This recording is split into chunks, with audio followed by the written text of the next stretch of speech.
বিসমিল্লাহির রহমানির রহিম। আসসালামু আলাইকুম। কেমন আছেন সুপ্রিয় ভিউয়ার্স? আশা করছি যে যেখানে আছেন ভালো আছেন, সুস্থ আছেন। আর আমি আলহামদুলিল্লাহ ভালো আছি। তো আজকে আমি সেহরির জন্য ইলিশ মাছটা রান্না করব।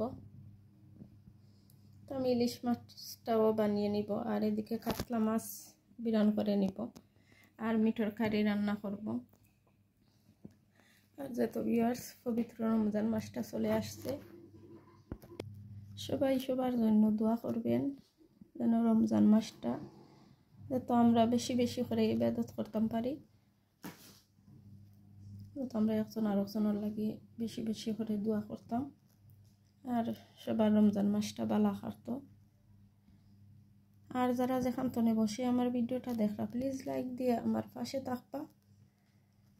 আমি আপনার পাশে আছি। সবাই ভালো থাকবা, সবাই একজন আরেকজনের লাগি বেশি বেশি করে দোয়া করবা। তো ঠিক আছে ভিউয়ার্স, আমি মাছটা বানিয়ে নেই। এদিকে মিঠর কারিটা প্রথমে বসিয়ে দিলাম।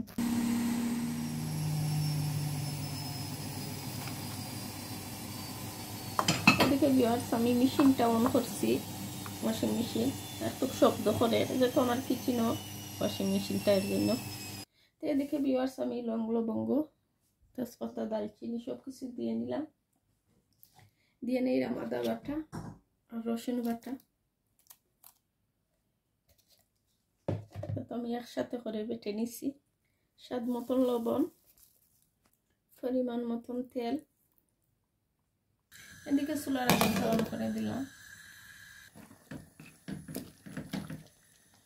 এদিকে ভিউয়ার্স আমি মাছটাও বানিয়ে নিলাম, ইলিশ মাছটাও বানিয়ে নিছি। এদিকে আমি মাছটারে অল্প একটু ফ্রাই করে নিলাম। এখানে আমি হলুদ মরিচ লবণ দিয়ে মাছটারে মাখাইয়া নিছি অফ ক্যামেরা।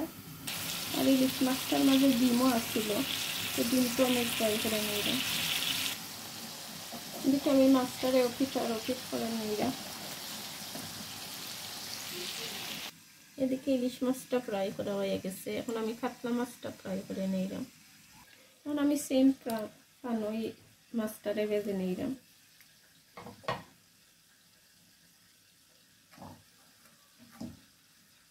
তো মাছটা কিন্তু আমার জন্য আমি বিরান করে নিলাম। বাচ্চাই তো খাই না, তার বাচ্চাও খাই না।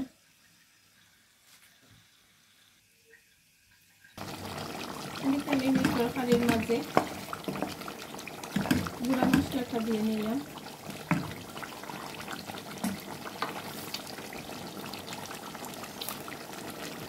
যা যা মশলা লাগে মিঠর কারি সব কিছু দিয়ে নিলাম।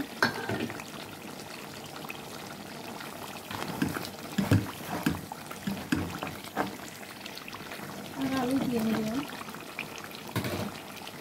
তোমার শুধু আলু ছাড়া খাইতে নাই, তারা তো মাছও খায় না, খালি মিট দিয়ে। মিঠার চিকেন।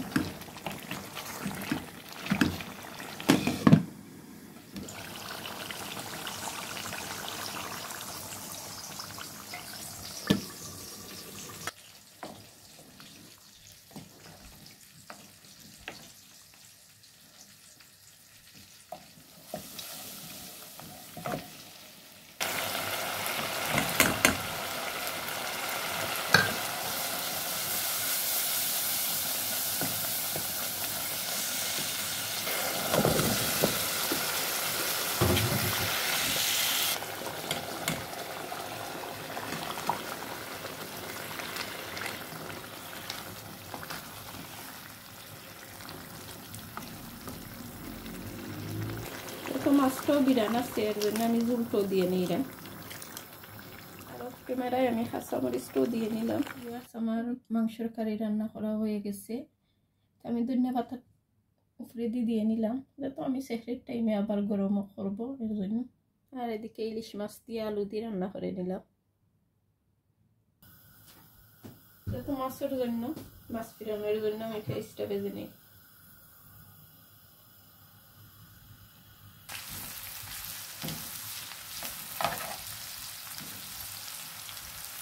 আমি ইফতারির জন্য ছানাটা একখানো সিদ্ধ করে রেখে দিব ডিপের মাঝে।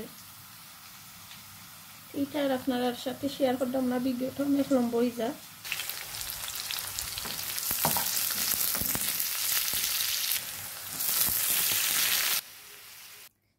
ভিউয়ার্স আমি মাছটার উপরে দিয়ে নিলাম পেঁয়াজ বিরান করে। আমার রান্নাটা কীরকম হলো ভিউয়ার্স কমেন্টের মাঝে জানিয়ে দিবেন। আর যারা যখন তোনে বসে আমার ভিডিওটা দেখা প্লিজ লাইক দিয়ে একটা ফুল ওয়াচ করে যাইবা।